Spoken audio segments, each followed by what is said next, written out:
sky's not blue.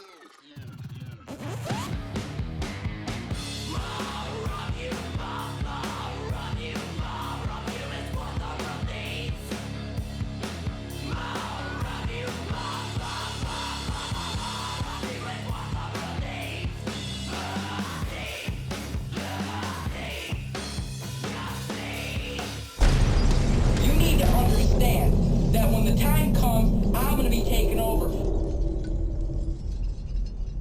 Welcome back to the Cult House Podcast. I'm your host, the Scholar of Spite and the Saturday Night Delight, Roger Riddell.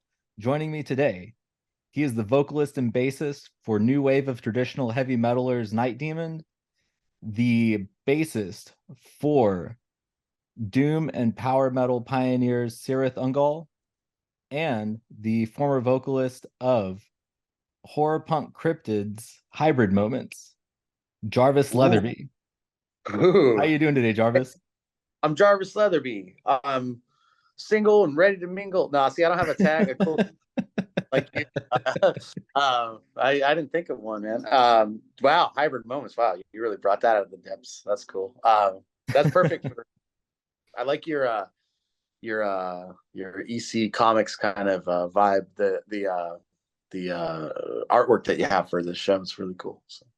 Oh, thanks. Yeah, I when I first decided to do this, I just kind of threw that together, and I've always liked the aesthetic of the old like Tales from the Crypt and old horror comics.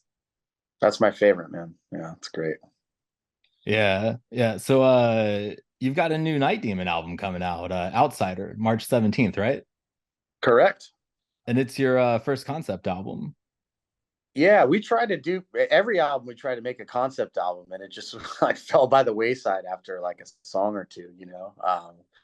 But yeah, with this one, we had a lot of time, you know, during the pandemic, and we're like, let's go for it, man. Let's do it. So, I mean, that helped a lot. Pandemic was good for us, to be honest. I mean, if forced break, we did like 600 shows in the previous 4 years, and we were like, all right, man, let's get back to kind of who we are in a way, you know. So it was nice. I look back on it fondly, to be honest. Like I miss a lot of things about it. I felt like I was a kid, like on summer break, you know, like a lot of responsibilities went out the window. A lot of things that I'm responsible for every day, you know, were kind of, and even like, you know, the police or your doctor would blame everything on the pandemic. Oh yeah, sorry. You know, you call your phone company and be like, hey, my bill's all screwed up. Oh man, pandemic, you know, like anyway, yeah, new record. Yeah, no, I have to agree about the pandemic. Like I know it wasn't, you know, a good thing for like everyone, but No. on my end, I got rid of my commute for my day job. So I like 10 years ago that I had for almost 8 years, where I would commute an hour each way. And on Fridays, it'd be like an hour and a half each way. And so, yeah, it's soul sucking, man. I added up one time the amount, I don't remember what it is now. I have written down somewhere, but I added up the amount of hours that I actually spent driving to that job for 8 years. And it's like, I lost a year of my life, you know? So.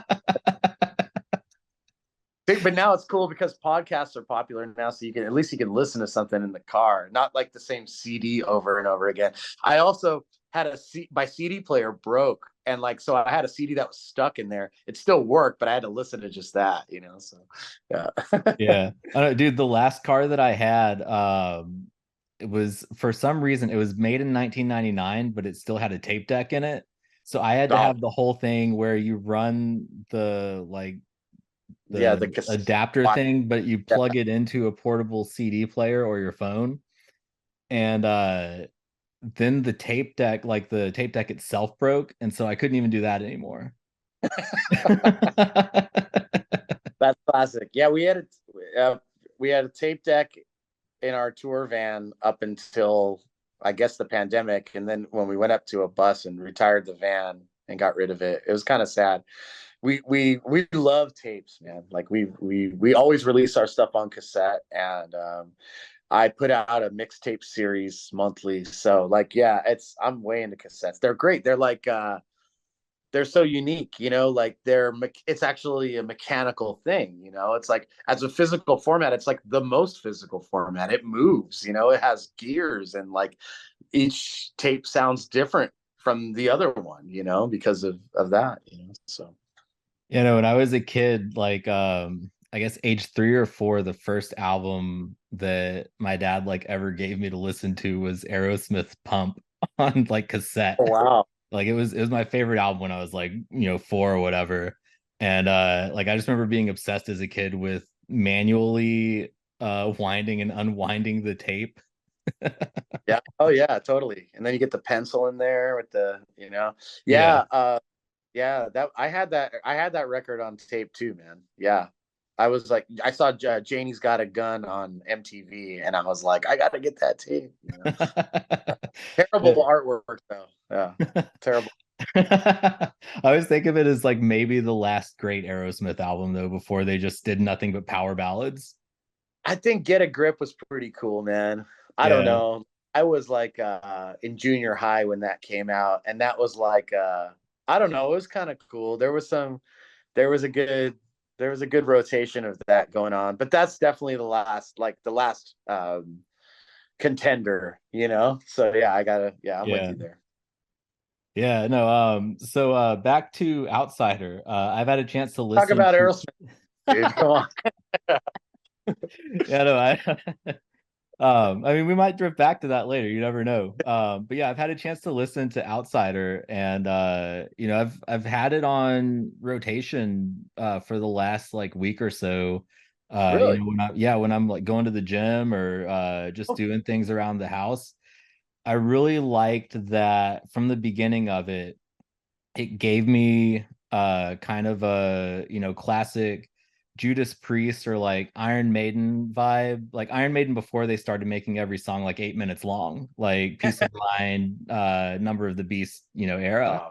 It had like that kind of like upbeat vibe, and it's and this is kind of like a dirty word for heavy metal, but like it's fun, That's not bad, That's not bad. Yeah, thanks. I mean, obviously those two bands you mentioned are like some of our biggest influences, but yeah, I always kind of, if you took like Iron Maiden, Thin Lizzy, Black Sabbath, the Scorpions, and like Metallica, and added that all together, and Priest, I mean, that's kind of like, those are our biggest influence. That's basically our sound, with a little bit of us in there. So yeah, no, I'm stoked. I appreciate that. For a concept album, it's like we still kept it short. I mean, Night Demon never had long songs. 2 of our longest songs ever are on this record, but those songs have crazy journeys in them. They really take you somewhere, and that's why they needed to be that length. There's not a lot of repetition in them, as songs like you mentioned.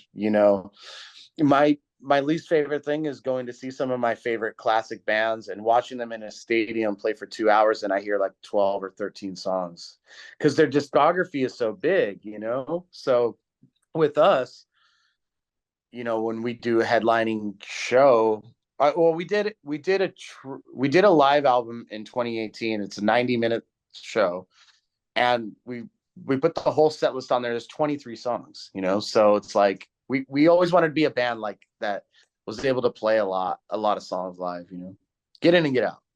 Yeah, no, because I mean, like, if you're gonna do songs that are longer than 4 or 5 minutes, you got to have a lot of variety to like the song structure too.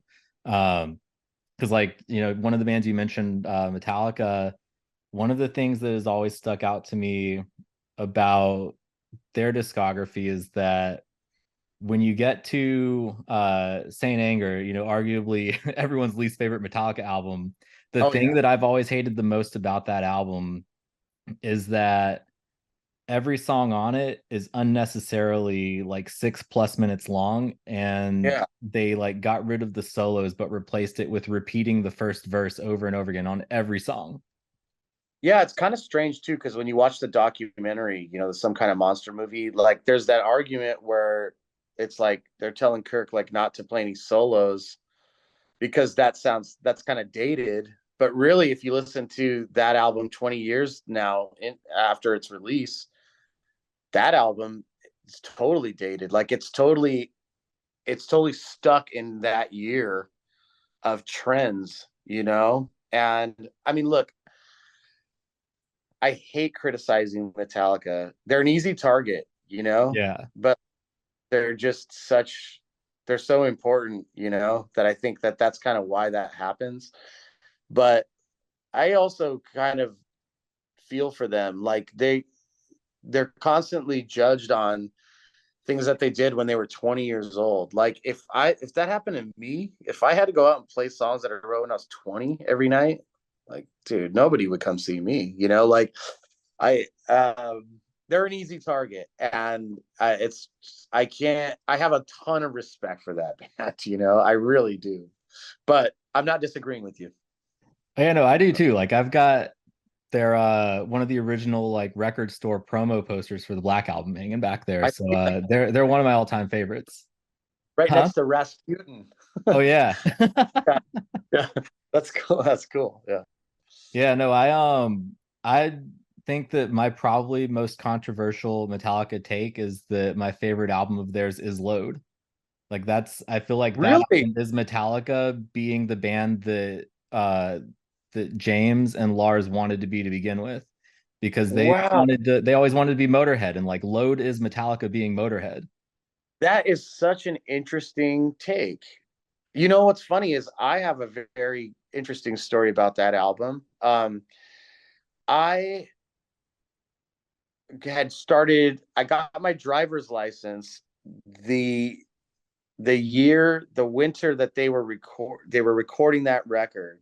And that summer I I was up, speaking of summer break, that's what is weird synchronicity. I was out of school, and I had this calendar that I made. Like it was this big calendar on the wall, and it said countdown to Sausalito. That's where they were recording the album, at this studio called The Plant. And I had a picture of Metallica on it, and I had every day I like crossed off the days. Like I had planned to drive out there and just camp out in the parking lot of that place. I never got through the gate, but I went and did that. And I for quite a while, and I never did see the guys. And it turns out, I think that they were, by the time I was down there, they were on a break from recording, and they were kind of done with a lot of the tracking. But I was super dedicated, you know. And I ended up going to 22 shows on that tour, and I was 16 years old. And it's funny, another synchronicity, the Motorhead comparison. Lars always said, like, he followed Motorhead on tour, and he was like in the, you know, driving in the rear view mirror of the tour bus, right? And so I did the same thing kind of on that run, you know. I did the same thing. So hang on a sec. Hey, I'm doing an interview. Sorry. Tim Baker from Cirith Ungol just walked in the door. So yeah, sorry, I'm doing a podcast here. So anyway, hang on. Yeah, sorry. Yeah, thanks. So that was kind of sorry, legends walking in the door, and I'm like, you're nothing. But you know, I was that kid. I was in the rear view of the Metallica tour bus, you know. And my aunt, actually, she was living in New Jersey at the time. I'm from California. She flew me out there for my 16th birthday and got me floor seats and a limousine. It was insane. I was like, it was such a cool thing for her to do, you know. But it was great. And I mean, at that point in my life, like, I knew what I wanted to do. It was because of them, and it was because of that tour. So I'm really glad that you told that story. That's an unpopular opinion, but I was right there for it. I was there, you know. Yeah, I mean, I'm always like I love the first four albums that they did, but like Load just always kind of feels like it's them being what they wanted to be, because like, especially for as much shit as Lars gets, you know, with people claiming that he's not a good drummer or whatever, he's just like a simple meat and potatoes rock drummer, and that's all he ever wanted to be. He didn't want to do like all the crazy time signature stuff all the time. But his stuff is crazy. Yeah. Like, nobody can play like him. Like the drum fills that he comes up with, like, I mean, it's definitely, he's got his own style. Who can say that? All these extreme metal drummers, I mean, their physicality is insane, but like, can you really pick them out from one another? I can't, you know. So he's got his own style and his own thing, and he's an individual, and he's unique. One thing I'll say about that album and the album after it is, I was thinking about this a couple months ago, and it would have been great if they would have taken. I actually kind of made an album that were like the best of those two records, and they all included the singles too, you know. But it would have been cool if they would have made, if because they were kind of recorded at the same time, you know. So it'd Yeah. be cool if they would have kind of put it, really honed it down to one album, right? And just did that and put kind of the best of on there, and not the most adventurous songs either, right? Like left off, you know, Mama Said and Hero of the Day. Well, actually, I would probably would have put that on there because that was one of the singles. But and they later, dude. Yeah. Sorry, I'll hit you up later. Yeah, we'll go see Angel. Yeah, We're playing you. I know. We'll go see. We'll go see him. All right, later. Sorry, I had to. The Tim Baker has left the building. But I, if they would have had done that, right, and then like now, like today, release the album of all the songs that didn't make it, like fully produced, like, and now we can hear that, and they could go, well, you thought we kind of pussed out then, like, listen to what this is. And I think people would have appreciated so much more now and go, holy crap, because those songs, for as non-metal as they are, they're extremely well written and well produced and well performed. I mean, they really are, you know. But I mean, if you would have had one album that just had Outlaw, Torn, and Fixer on it, and The Memory Remains, you know, and Fuel, and you know, Until It Sleeps, King Nothing, you know, I mean, Bleeding Me, I think it, I don't know. Whatever. Yeah. It's funny. It's fun sometimes to live in the hypothetical, and like if you can close your eyes and dream it, it's kind of like it did happen, you know. It's funny that you say that because they're already like playing the songs from Reload on that Load tour that you were talking about. Like they were sneaking in like things like Fuel, like the early versions of it. They were playing Devil's Dance on the first leg of the Load tour. They were coming out when they did this thing on that tour where the house lights would stay on and they kind of surprised the audience, right? And they would come out and start messing around with Memory Remains, you know. So yeah, it was all there, you know. Yeah. So on Outsider, how did you arrive at the concept for the album? No, go. Sorry. Go ahead. I know we're just we'll jump back and forth between just these tangents and like the stuff that we're actually supposed to be talking about. So on Outsider, how did you come up with the concept for the album? Because I know that there's bits and pieces of it that I picked up just from listening to the album itself and from seeing the artwork. But like the narrative itself, I know that there's a bit of like alternate realities and like other dimensions and like otherworldly portals and things. And I know that you're like a big paranormal guy. So what kind of things all came together to create the story that ties the album together? Right. So with Night Demon, I mean, going back to our origins, a lot of our artwork and our album covers and so kind of the stories we write, it's kind of like a Lovecraft thing where like we have fictitious stories in our music that are based on actual like physical locations in our 3D world. We just kind of rename them and have our own thing about it, right? So like you can see our let's see, I'm trying to do this backwards. Our last album cover here, Darkness Remains, has the like, can you see that building? I can't. So because there might be a glare.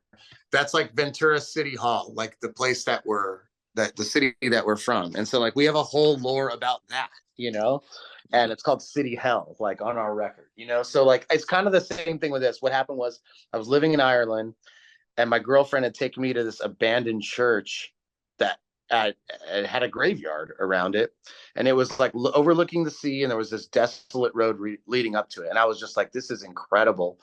And we just kept revisiting it, and I kind of thought like, what would happen if somebody had lived here, you know, what would that what would that be like? You know, and so what I did is I wrote a screenplay basically, and I was like, I want to make a film here. You know, I've written a couple scripts before, and that was kind of like the kicking off point for that. You know, from that point, adapting music to it, that was a new challenge, but it was one that proved to be extremely gratifying in the end. Like I said, we had time, you know, but there was like, I've done a lot of short story writing and script writing, and there was a lot of times where I was looking at a blank page for 8 hours a day, just like, oh fuck, you know. But I stuck with it, and the story's pretty solid. So from that comes there. So when you see the artwork, it's adapted from actual photos from the place, and we have a trailer video out for the first track, Prelude. You can check out on YouTube, and it's filming of the actual location. So it's cool because our fans sometimes come to these places and they're like, whoa, that's the place. You know, they can actually visit it and kind of just go, whoa, okay, that's the story of this, you know. I've always been a big fan of concept albums, but like it's always it's sometimes a little bit hard to like piece everything together. And I think that it's become even more difficult in like this current like age of music where everything's gone more digital, and like there's not as much emphasis put on the album artwork or the liner notes or things like that. So I've always kind of missed that. Like I'm still like out here buying CDs, you know? Well, I'll tell you what we did. Okay. So like, you know, Night Team has been around for a decade, but I've been in the music business my whole life. I manage a lot of bands. I've put on festivals. I have a label. I'm very in touch with like the marketing side of things and the accessibility of things, right? So I think that's also another form of creativity. And so what we've done with this album is I took the script and condensed it into a track by track synopsis of what happens throughout this album. If you buy any of the physical versions, whether that's vinyl, cassette, or CD, that is written in the album. You don't have to speculate. You don't have to go on some online forum and argue with somebody about what it's about. I've also recorded an audio narration of it with instrumental tracks of the album behind it that will be premiering on our podcast this coming Friday. And we will probably release a vinyl version of that next year. So for the hardcore fan, the information is there. Now, what I don't like about most concept albums is there's too literal, so they're boring. There's two different mediums here. There's like story writing and songwriting. And when you walk somebody through a song, literally, oh, now he went to the store and then he saw a guy, you know, like it's just not good songwriting. So we wrote the lyrics metaphorically to the story. And actually, at one point, I didn't listen to the album in like 6 months.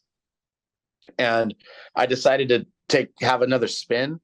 And I was listening to it and I completely forgot about the storyline. Like there was something that was going on in my life that was somewhat traumatic. And like, for some reason, every word in this album I felt was about this new thing. So that's what I'm most proud of. Like the songs can stand on their own. You don't jump into track 5 and think that you missed something, you know? So Yeah. we've put it all out there, and it's in the most accessible way. If people want to get into the storyline, they can. If they don't give a shit, that's fine. It's still gonna relate to them in some way. Yeah, see, I like that too, where it's like that's kind of the sign of success with the concept album, is that you can follow the narrative if you want to, but everything can stand on its own. And I guess maybe like off the top of my head right now, the best example that I have of that is Iron Maiden's Seventh Son of a Seventh Son. Like you don't have to understand that this whole album follows this whole idea of like Irish folklore that the seventh son in a line of 7 sons is going to have some kind of mystical powers. Right. But you know, there's it's a like theme, yeah. But I will say this: that is not a through and through concept record. There's no storyline, and they've admitted that there's a few tracks that have nothing to do with it. It's like, you know, our last album, Darkness Remains, there's a trilogy of songs that deals with the concept. The album before, Curse of the Damned, there's 2 songs. We tried, you know. I mean, we even have a comic book for Curse of the Damned that kind of goes along with that story. But I mean, the song Heavy Metal Heat on there has nothing to do with the axe murderer, you know. So Yeah. like, you know, I'm telling you, it's tough to do it. And I'm proud to say that we have done this, whether people like it or not. Like it is, you know, whether they enjoy it or not is that's up to the listener. But we did it from start to finish. You know, I'm really proud to say that. It's hard, man. It was so frustrating. I went to a depression for the greater part of a year about this. You know, you got to stick with it. Yeah, no, I get that too, because it's like it's hard enough to just like write a good song on its own or to write a good story on its own, but you're like trying to meld 2 mediums with a concept album, you know? Yeah, and then you have to piece the music in there and go, okay, it's this, something happens in the story here, and I need to make the music go there. And we're not classical composers. We're not, you know, we don't have the background of writing for film or television. So like, it's not like we can just go, okay, we have the knowledge, you know, in music theory that, you know, oh, that whatever's happening there conveys this emotion, which is that scale and this chord structure, you know. Like we don't have that. We kind of just got to go, oh, that's it. Oh, no, it's not, you know. So Yeah, you know, to your point too about the bands that'll do concept albums and they'll have someone kind of explaining things along the way, that always kind of takes me out of things for a bit too. Like I can remember the Cradle of Filth album, Godspeed on the Devil's Thunder. They have Doug Bradley, who played Pinhead, like doing the narration as Gilles de Rais, because that whole album was supposed to be about like the story of him as I guess allegedly the first serial killer in history in Paris. But it's always kind of weird. Like you're just like, I just want to listen to this song. Why is Pinhead narrating this to me right now? yeah. Well, I'll say this. Since this was written as a screenplay, our album plays out in a way more cinematic way. I mean, even with the music, the first track is like your inciting incident, and then the next track is like the title theme, the opening credits, you know, then you get into the story. But much like film, things are seen and not explained. Literally, yeah, you know, they're not explained, they're seen, and that's the whole art of filmmaking. With music, they need to be heard and not explained, you know. So that's the idea behind it. Yeah. And for the next couple months, y'all are going to be on tour with Satan and Haunt, and I understand that's a tour that you had in the works before the pandemic happened. Yeah, it was supposed to kick off the beginning of April of 2020, so right when things shut down. Yeah, we just canceled it. Like we knew this thing was going to drag out. We knew it was going to be no fucking 2 weeks. So like I just canceled it and decided, it got rebooked a few times, but we never re-announced it because all these tours that kept getting postponed 3 or 4 times, you kind of felt like you'd already gone to it, even though you never did, you know. So we just kind of revamped the whole thing and rebooked it and decided to announce when we knew it was going to be able to happen, you know. So I'm happy about that, and I'm happy that it's actually is moving forward now. You know, I was impressed that there were as many tours as there were like early on when that started again to pick back up, that as many tours as there were managed to kind of like reach their concluding point instead of getting derailed like midway through. And I know that happened to some extent with some bands, but it seemed like there were a lot of tours that were going, you know, seemingly smoothly from the outside, but I know that like inside there were probably a few scares here and there with, you know, COVID things and whatnot. Yeah, definitely. You know, we had seen that happen a lot, but we were playing one-offs back in 2021, and we did like, God, I think we did almost 100 shows last year. So things are definitely back to, I guess people like to use the word normal, but this world is not normal. So things are just, people are back there playing again, and everybody that retired is not retired anymore. So, a lot of competition out there. There, like, it seems like every band's on the road, so everybody that comes to see us, I really appreciate that they do that. Yeah. Do you have any venues that you tend to play a lot on tour that you're excited to get back to, like anytime that you get to tour again? Not really. There's so many of them, like I hate to pick just one. It sucks when certain ones you like close, but that happens all the time, whether it's a pandemic or not. Like one of our favorite venues, the Riot Room in Kansas City, uh had a this is funny because I thought somebody had told me that it that they had a fire, so I thought that it burned down, and then somebody sent me a picture of it. A fire truck actually crashed into the building and like demolished it. So like so there's that. I mean, really, it's just the people. I mean, that's really what we like.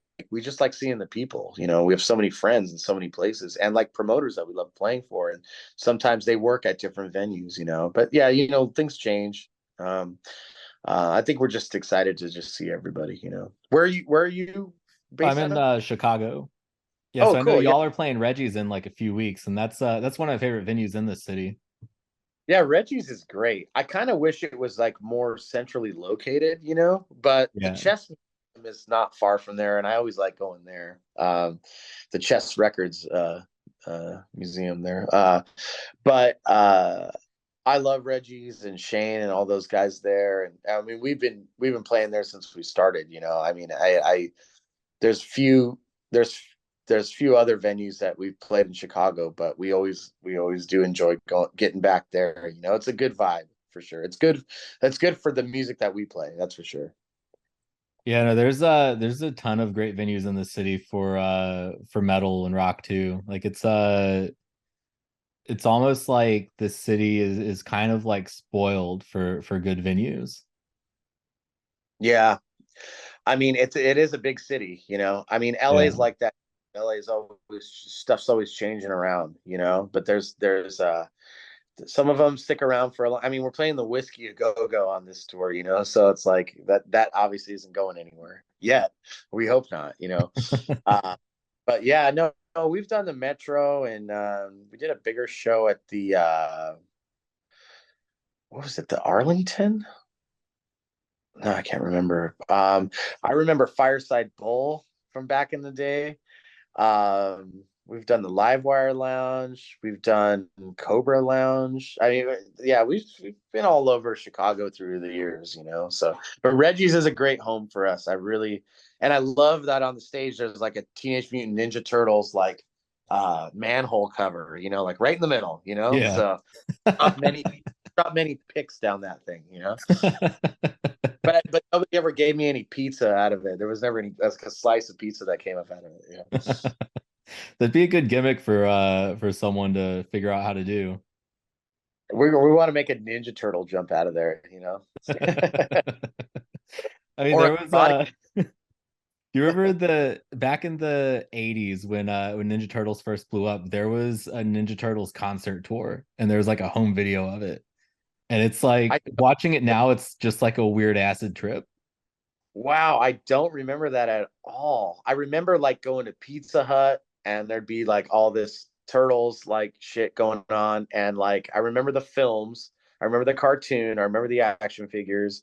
I remember Vanilla Ice in the second one was a big deal. Yeah, I just read today that like I guess Seth Rogen has like revamped it and there's a new film coming out. Um, and I'm interested because that might be cool. Yeah, I'm they not a I huge. think they put out the trailer a day or two ago too. Yeah, did you check it out? Yeah. Is it cool? Does it look all right?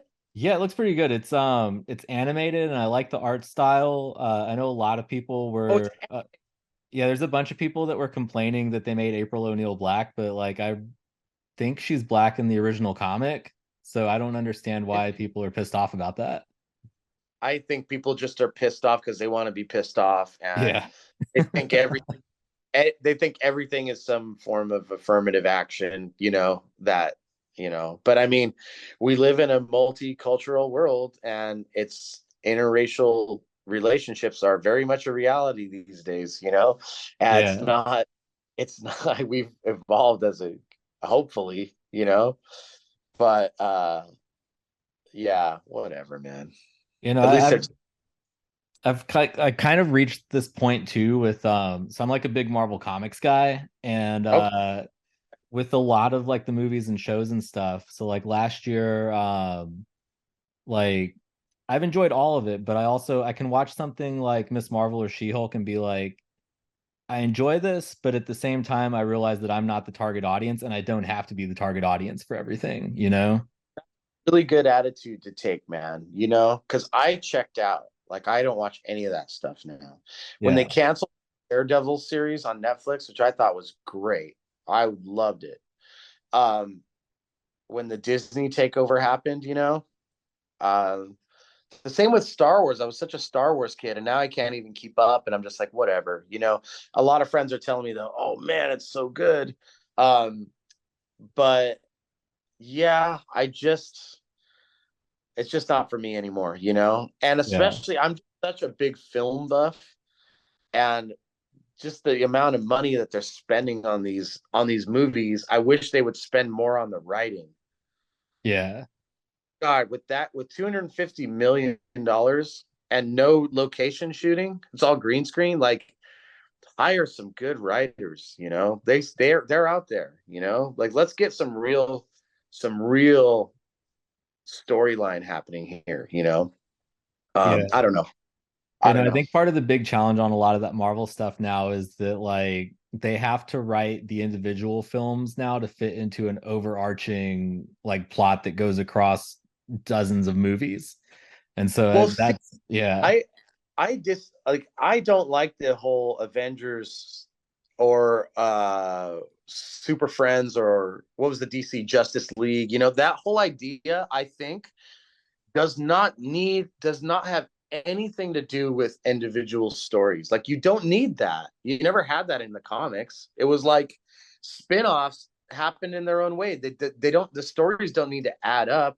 There's so much action happening, and there's so many different main characters in a cast. That's why super groups suck.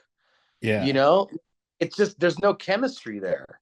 It's Yeah. just a big circle jerk, and there is a reason. There is a place for that, but you don't need to have all of that stuff tie in. Like, it's like it'd be cooler if they can all just meet each other, instead of like, oh, they've always been involved with this. This makes no sense, so um I don't know. That's my one critique on that. They're really banking on all those people coming together. And while I think it's cool, the individual stuff is way more. You can get way more in depth with it. You can really focus on, give one or two characters a lot more than a bunch of characters a lot less.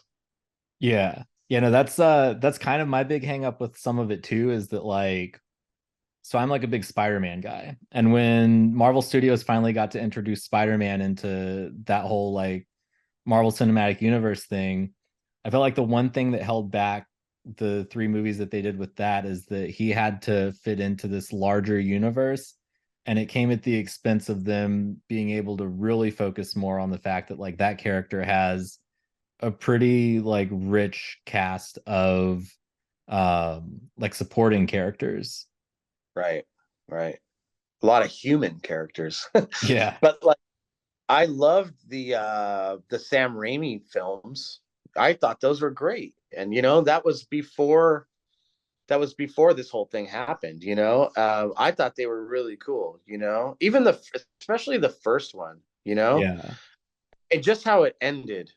I thought was great, you know, like I really left the cinema with a really good feeling when I saw that, you know, because I wasn't that big into Spider-Man. To me, he wasn't like as dark as I liked. I was more of a Punisher, Ghost Rider kind of guy, you know. And then when I saw that, I was like, hey, this is actually Spider-Man is actually pretty cool, you know, Yeah. it had a somber kind of ending at that funeral, and then it kind of did that thing where it turned into a comic, and you're like, you kind of remember, hey, this is a comic book, you know. I thought it was cool. Yeah, because like that one, they were doing things that you hadn't really seen before yet on the big screen, you know. And I know, like you mentioned, the Netflix Daredevil, but did you see that they're reviving that in a way? I are, but you can never revive anything. It doesn't Yeah. matter. You can't do it. I've some of my favorite shows. They just revived a show called Party Down that I love that only had 2 seasons, and like it's all the reviews I'm hearing are just like or like when Wet Hot American Summer reunited and did a series. I mean, that was one of my favorite films ever, and it just doesn't have it. When Arrested Development came back, you know, it's just like you have to be there when it's going down, man. And people evolve, people change, humor changes over the years. You can go back to it if you were there when it happened and be that person again, but you're never gonna pick it up how it was, you know. It's just totally different. It's the I'm not gonna say that actors are overrated. They're not, but I think the people behind the scenes, like the writers, producers, directors, DPs, they're underrated and they don't get enough credit. And it takes a certain chemistry, just like a band. You have to have the right crew and the right actors, and you have to be in that moment, and you have to create momentum. And that most great TV shows have momentum when they're canceled for whatever dumb business reason. And it's hard to get that back, man. So I'm gonna watch it, and I don't watch much anymore, but I'm gonna watch it, and I'm gonna hope for the best. But I mean, they had a good thing going. It was great. It was the best thing that Marvel's done in a really long time, in my opinion. It Yeah. kept me interested. It kept me going, you know. Yeah, no, it's big shoes to fill because I mean that series had two of my favorite like continuous single shot fight scenes that I've ever seen in anything. There's like the hallway fight scene from the first season, and then the third season they had the fight scene that was in the gel. Was that with Elektra? It was when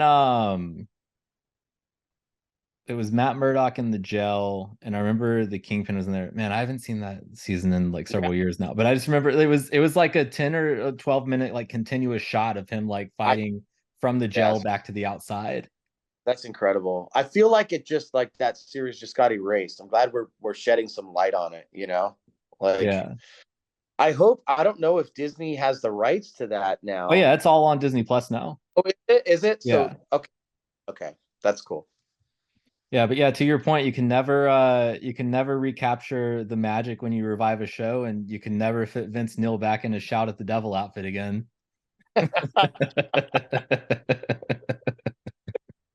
You got to get him on this show, man. Oh, dude, I would love to because I have a soft spot for Motley Crue, but like seeing them now every time that they do a reunion tour, I'm just always a little bit sad because you can never capture, you know, that magic from before they like split up the first time and like went down the grunge road for a little bit and then reunited and tried to make an industrial album. Someone told someone told me today that they're gonna go until 2031 is their plan. You know, so all right. Yeah, I Let's mean, see. they've already had to replace Mick though, and he was kind of their he was like the unsung hero of that band. Yeah, I'm really surprised that he lasted as long as he did. You know, I credit to him for that. You know, I mean, it was like, I mean, really, you know, I mean, Yeah. that's a pretty amazing. You know, Yeah, I so mean, I saw them in 2005 when I was like 18, and it always kind of like struck me that he couldn't move from the same spot on the stage because of his like joint condition. Right. And he always looked uncomfortable, but he was also always still playing at like a high level. So I Oh, do have to commend him for that. yeah, definitely. His hands still worked, you know. Yeah. They just had to prop him up, you know. Yeah. So Yeah. I mean, the longer that they went on, the more he was just starting to look like a skeleton man. yeah, yeah, such a bummer. But hey, he went out on top playing stadiums, and I'm sure he's still getting the check, you know. Yeah. Yeah. And I mean, they probably have like the best guitarist that they could have to play that kind of music now, because they got John Five, who was playing for like Rob Zombie for the last, however long. I think it's Right, been like almost 20 years. right. Yeah, he was in Manson's band too, I think. Yeah. Yeah, and then he did two with Rob Halford. Oh, right. That's right. That's right. Yeah. I think it was like back in Halford's Phoenix days, and back around like I guess the early 90s, when Phoenix still, despite everything else that was going on at the time, Phoenix still had kind of a thriving metal scene going on. It used to, that scene was thriving up until like the mid to the, like probably till about 2005. I used to go to concerts. I used to go to metal concerts in Phoenix instead of LA because they were so much crazier. You know, Yeah. like if Iron Maiden came to town, I'd go see it in Phoenix. You know, like back then you could go to Guitar Center and they have all the crazy 80s style guitars, like when they're cool again now, but they weren't then. And like, yeah, they had it going on. Now it's a bit rough, you know, but Yeah. hey, everything's cyclical, right? Like I never knew about that Phoenix scene until I guess about a year ago, when I read Halford's autobiography, and he was talking about how he had like settled down there for, several years, and part of it was He's still because they there. still had that. Oh, is he? Yeah, he's still there. Yeah. He's got like a crazy story. Oh yeah. Oh yeah. Yeah, He's writing some more books, so I'm excited to read the ones that he's got coming out, you know. yeah, no, just reading that first book, and like kind of like getting that glimpse into like his mindset during that time, and just him kind of feeling like an outsider in the scene that he felt like he belonged the most in. uh it's just kind of like a mind fuck when you're like reading it. That's why the album's called Outsider, because we're all Yeah. outside, like Yeah. some way, right? Yeah. Yeah. So I know that you've also recorded a new album with Cirith Ungol. Yeah, that'll be coming out later this year. And so we'll announce more stuff about that when the time comes. Yeah. Yeah, so I'm guessing from the band name Night Demon that it was probably inspired by sleep paralysis and like sleep demons, right? You're the only one who's ever guessed that in probably 1,000 interviews. So yeah, actually it's funny. Is my jacket here?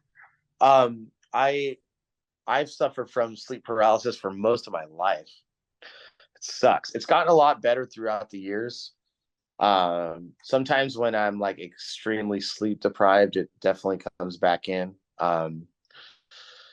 But yeah, it's funny because here's the all these synchronicities happen in our career. It's really weird. The band was called Night Demon with a K, like a knight in shining armor. Okay. And then I thought, no, man, we need to have the same amount of letters in each name for like design schemes. It's got to be symmetrical. So we dropped the K and it was like night, like nighttime.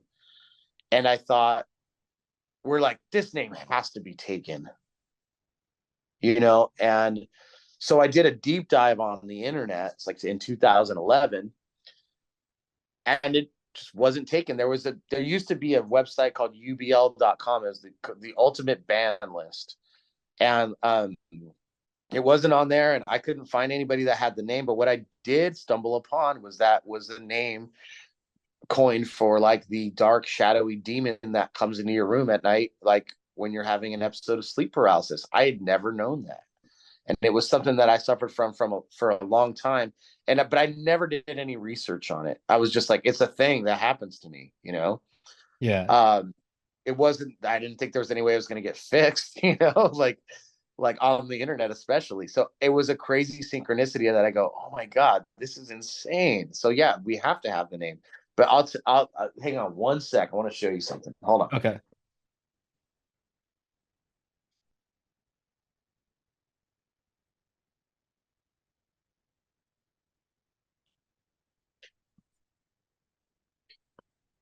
Okay.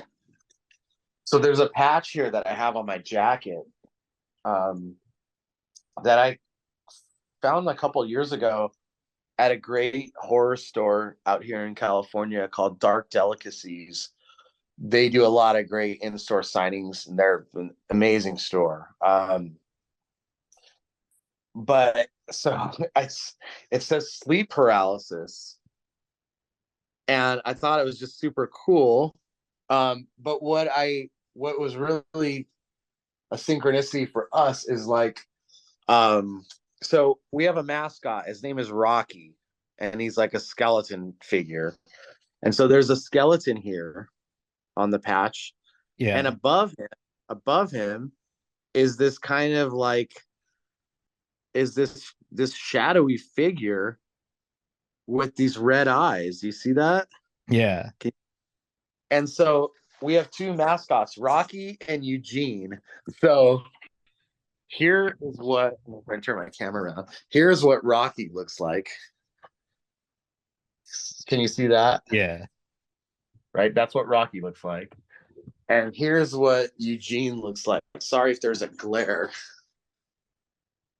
Oh, shit. I shouldn't stand on a chair that spins with wheels. Jarvis Leatherby dies on the podcast. So he looks like that. It looks exactly like the guy on the patch. Right? Yeah. So both of our mascots are on this sleep paralysis, like generic patch that somebody just made. So I was like, man, like I kind of want to just almost take that design for a shirt or something. But anyway, sorry, I bet you've never had many people on your show just walk around their place and grab shit and fall off chairs. But you know, that's what's cool it's about all good. You know, Yeah. it's there's a first time for everything. But the reason why I'd asked that is because the first time that I heard the band name, like sleep paralysis was the first thing that popped in my head, because it's also something like I've had off and on over the years. Really? Where like, yeah, so like the craziest instance of it that I've ever had was probably like 2014. So I had like a good stretch of like not having it happen from 2014 until maybe a few months ago when I had the flu. But in 2014, I woke up in the middle of the night one night, couldn't move at all, felt like someone was sitting on my chest and like punching me in the face, and it felt real. And like I could hear just like this like crazy laughter or whatever and like screaming. And then like I couldn't figure out what was going on or like if it was actually happening or not. And then all of a sudden, like whatever it was just like floated up into the ceiling and was gone, and I could like move again because like I had like fully woken up. So you were Yeah. awake again. Okay. Yeah. Interesting. That's really interesting. Huh.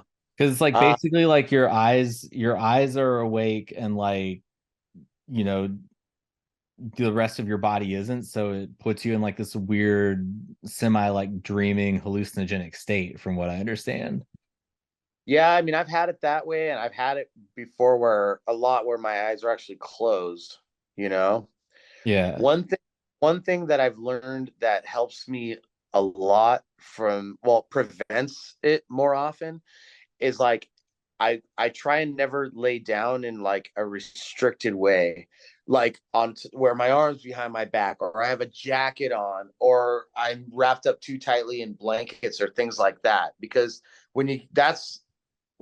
when you get into an episode like that, you really have to try and control your brain and tell yourself not to fall asleep and to move a part of your body to jolt you out of it.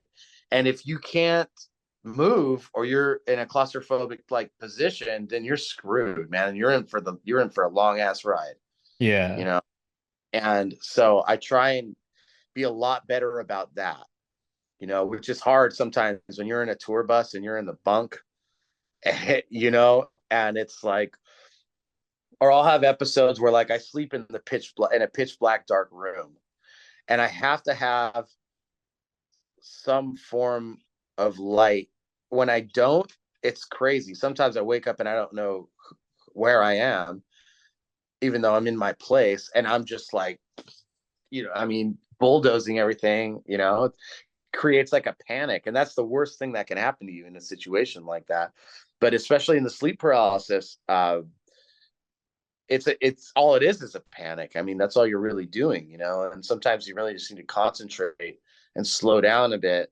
But yeah, I always have those moments where I'm like, all right, you just got to move your arm. Or the worst is when somebody is next to me, because I'm always screaming out at them and they can't hear me. That's terrifying. Like, please wake me up, move me, wake me up, move my arm. I've done it many times, and that's the worst. Yeah, no, like I've had it before where like as soon as I can move again, I just like bolt up and like because I think that there's just like this immediate threat, It's almost like your spirit leaves your body and then you're like, well, I'm not dead yet. And then it comes back in and you're like, Yeah. Yeah. Yeah, no, so along kind of similar lines, do you have any like crazy paranormal experiences, in other walks of life? No, I don't. I do and I don't. So like, have I seen a ghost? Yeah, I think I did once when I was young, but I was actually on a ghost hunt, and it was a known haunted place. So I don't know. I feel like spirits have a way of using the little Men in Black stick where they go ding and like erase your memory. Yeah. Okay, I've been talking about a lot of synchronicities. I feel that is paranormal. I think that is the key there. That there are so many ways that whatever forces are here that we can't see, they interact with our daily lives, and we seem to chalk these things up as circumstance or coincidence, and I believe that's the farthest thing from the truth. I think that there are spirits out there that do that. I almost guardian angels in a way, but they do it in a way where where we can still have the human experience. They open our eyes to things. They don't I mean, you ever late for something and then realize that if you were on time you would have gotten into the car accident that just happened in front of you? Yeah. There's a reason for that. I really think so. I think there's just so much.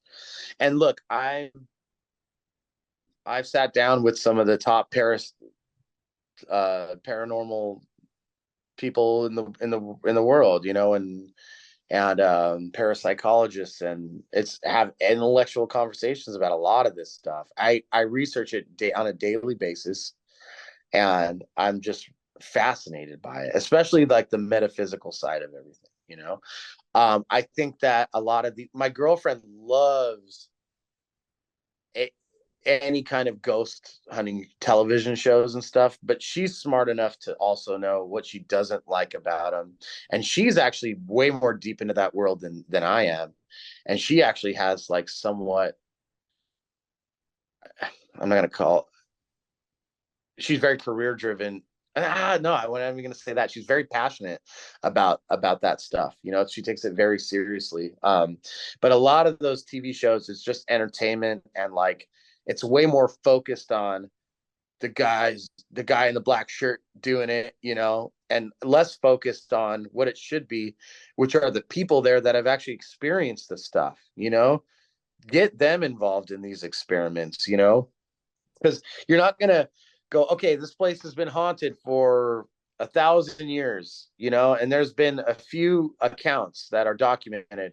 We're going to go spend one night in there. It's like, I think it's the people. Everybody has their own experience. People are the ones that trigger these kinds of things, right?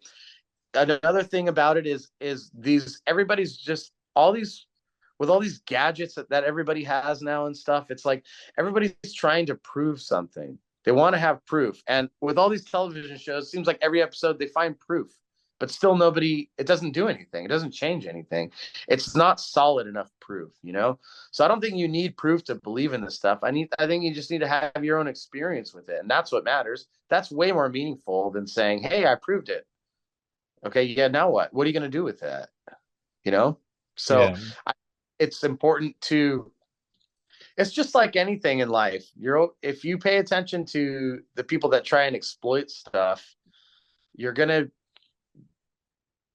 be way more of a skeptic, you know? Like the same thing with ESP and psychical research and clairvoyancy. Like I totally believe in that stuff, and I think most of us have those abilities, you know?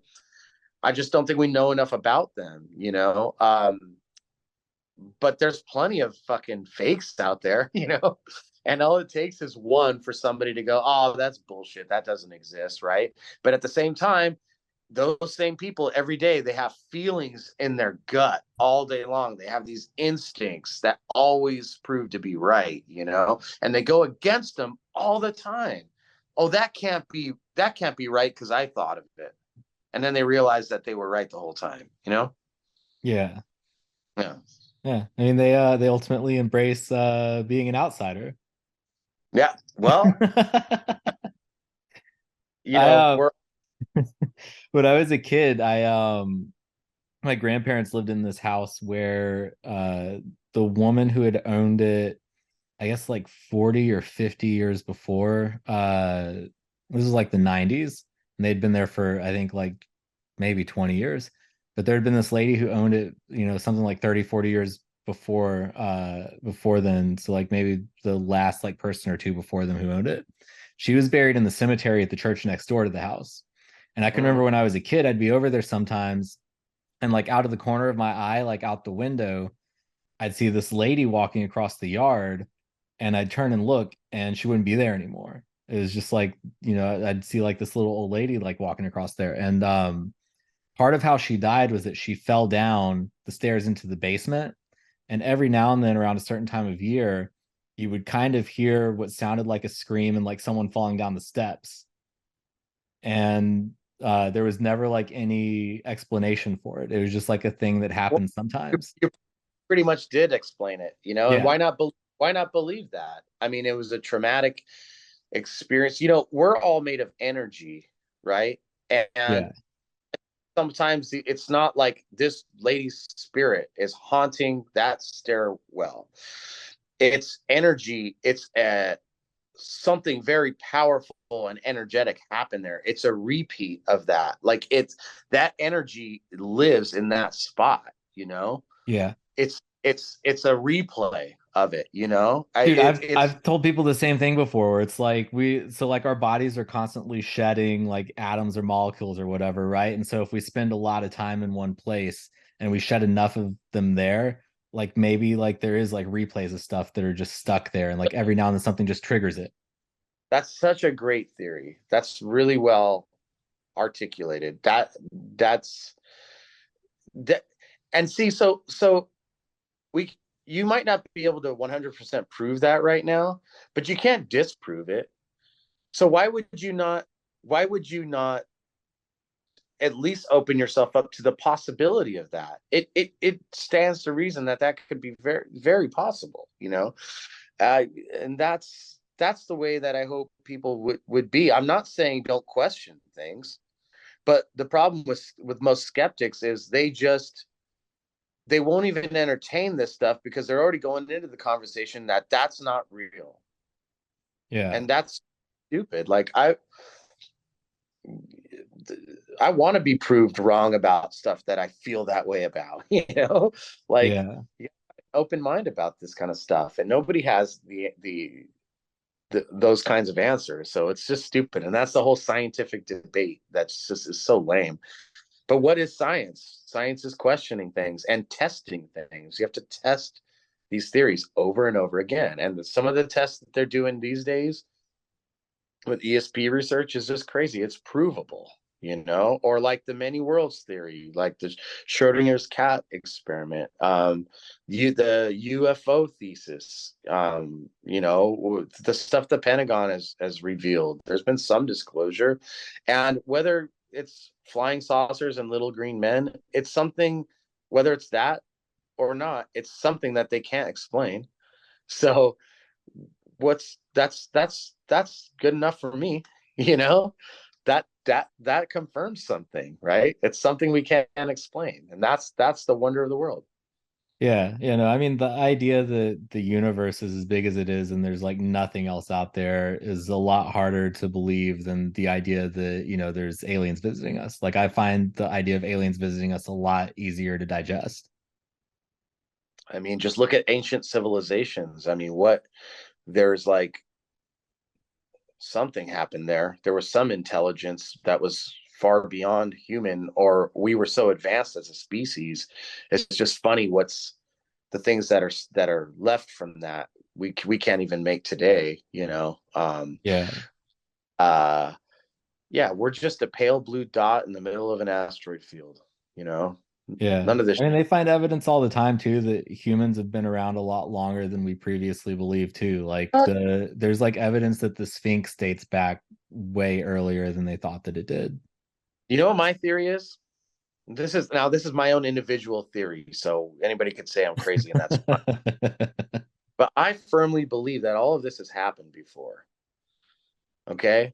Like, all of this has happened, and whatever's going to happen in the future has already happened before, and it recycles itself, you know, over trillions and trillions, gazillions of years or whatever, you know. Like, you know, maybe like 10 trillion years ago, like, there rock and roll was invented, you know, and it wasn't Elvis Presley, it was like Don Jones or something, you know. Yeah. Like, and like that whole kind of process happened, and then the earth was extinct, and then there was ice ages, and then there was dinosaurs, and then there was all this stuff, you know. Like, why not? Why Well, not? to be fair, to be totally fair, rock and roll was invented millions of years ago when Guar first came to Earth, before they were frozen in Antarctica. Yeah. That is true. That is true. I mean, you gotta show some respect to Earth's lords and masters. They are the dogs of the universe. Yeah. Yeah, I've had you for a little bit over an hour now. Is there anything else you want to put out there? No. We covered a lot of ground. I feel like we probably didn't talk enough about Outsider like we should have. This is probably the most boring podcast you've ever done. I've done 100 interviews about Outsider already in the last month, so it's fine. The information's out there. I'm sure this was much less entertaining than your interview with DMC, but you know, yeah, I appreciate you having me on, and just a message to anybody out there who's still tuned in. If you have a goal or you have a dream in this life, just do that, whatever that is, just do it. And you know, it just matters about what you feel inside. Be true to yourself and have conversations with yourself honestly, and don't worry about don't worry about what anybody else thinks, because you don't need to have those conversations with them. You just need to have them with yourself, and whatever crazy shit you have on your mind, if you're passionate about it, just get out there and do it. Life is too short, and you know, just become a spiritual memory and fall down some stairs after you die. Dude, that's and don't go to graveyards to ghost hunt. Don't go to graveyards. Don't. They're not spooky. The people, they're dead there. They're already there. They don't want to fucking haunt. They don't want to be there, you know. Good. They're not scary. Yeah. No, what you just said is something that is almost exactly what I was telling a friend earlier, is that like the quickest way to become unhappy is to live your life based on what other people's expectations for what you should want or should be are. Like, you have to think of what's best for you, because other people can't determine that. Like, it's just going to immediately make you unhappy and unfulfilled. Right. And they don't care. Yeah. And we always think that other people care so much, or we have so much anxiety, or we're so worried about what other people think. They don't care. 80% of people don't care about your problems, and the other 20% are secretly happy that you have them. So it's nobody fucking cares about you. You know, sorry.